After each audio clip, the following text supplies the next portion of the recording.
श्री कृष्ण कहते हैं कि वो किसी के भी भाग्य के निर्माता नहीं है, व्यक्ति खुद ही अपना भाग्य लिखता है।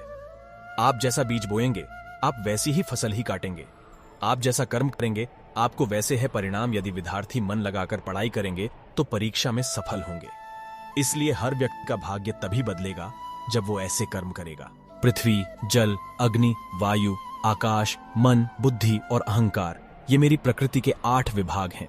जो कुछ भी है वो वर्तमान में है, जो बीत गया है वो नहीं आएगा, और जो आने वाला है उसकी चिंता नहीं, बल्कि खुले हाथों से इसका स्वागत करें।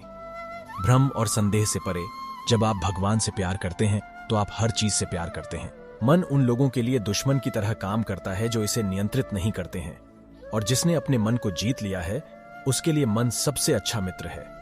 क्रोध में इंसान भ्रमित हो जाता है और भ्रम से बुद्धि व्यग्र हो जाती है, और अपने गलत फैसले के चलते उसका पतन शुरू हो जाता है। जो कर्म में अकर्म देखता है और अकर्म में कर्म देखता है वह मनुष्यों में बुद्धिमान होता है। आप केवल कर्म के हकदार हैं, उसके फल के कभी नहीं। मनुष्य अपने विश्वास से निर्मित होता है। जैसा वह मानता है वैसा ही वह है। आत्मा विनाश से परे है।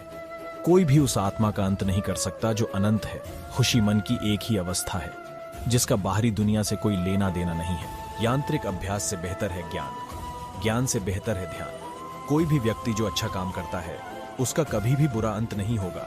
चाहे यहाँ या आने वाले संसार में अपने भीतर पीछे मुड़कर मैं बार बार रचना करता हूँ। जिनके मन और आत्मा में सामंजस्य है, जो इच्छा और क्रोध से मुक्त हैं, जो अपनी आत्मा को जानते हैं, उनके साथ ईश्वर की शांति है। हम वही देखते हैं जो हम हैं, और हम वही हैं जो हम देखते हैं। जो हुआ अच्छा हुआ, जो भी हो रहा है वो अच्छा ही हो रहा है, और जो होगा वो भी अच्छा ही होगा। बुरे कर्म करने नहीं पड़ते हो जाते हैं, और अच्छे कर्म होते नहीं करने पड़ते हैं। क्या गया है तुम्हारा? जो तुम रोते हो तुम इस संसार में क्या लाए हो जो तुमने खो दिया? क्योंकि तुमने जो भी लिया यही से तो लिया, जो भी दिया यही पर दिया। आज जिसे तुम अपना कह रहे हो कल किसी और का था और परसों किसी और का होगा। फिर क्यों रोते हो? परिवर्तन ही इस संसार का नियम है। यह प्रकृति है जो सभी गतियों का कारण बनती है।